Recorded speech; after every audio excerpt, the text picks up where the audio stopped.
Hello dears, coriander leaves, പുതിനയില, കറിവേപ്പില ഇതൊക്കെ നമുക്ക് കേടുകൂടാതെ അറ്റ്ലീസ്റ്റ് 2 വീക്സിലേക്ക് നമുക്ക് ഫ്രിഡ്ജിൽ കീപ്പ് ചെയ്യാൻ വേണ്ടിയിട്ട് ഒരു ടിപ്പ് പറഞ്ഞുതരാം കേട്ടോ.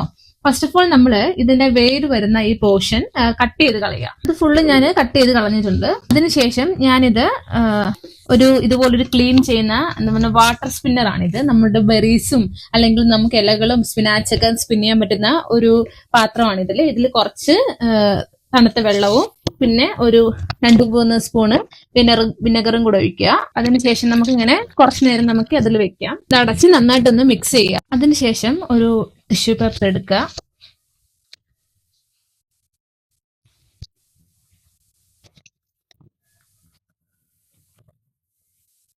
ഇതിനുശേഷം ഇതിൽ പൂർണ്ണമായിട്ടും വെള്ളം ഫുള്ള് ഇതിൽ ഒപ്പിക്കളയുക.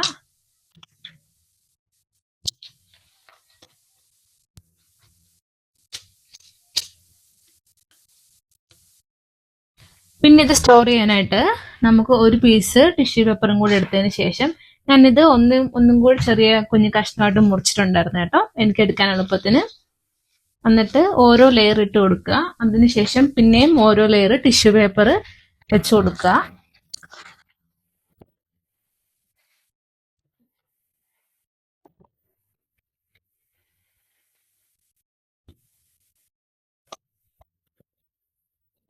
ഇത് ഫുള്ള് വെച്ചതിന് ശേഷം ഒരു ടിഷ്യൂ പേപ്പറും കൂടെ വെച്ച് ഇത് നമുക്ക് എയർ ടൈറ്റുള്ള ഒരു പാത്രം അഴിച്ച് അടച്ച് സൂക്ഷിക്കാം. ഇതുപോലെ തന്നെ നമുക്ക് പുതിനയും കരിവേപ്പിലയും സൂക്ഷിക്കാം.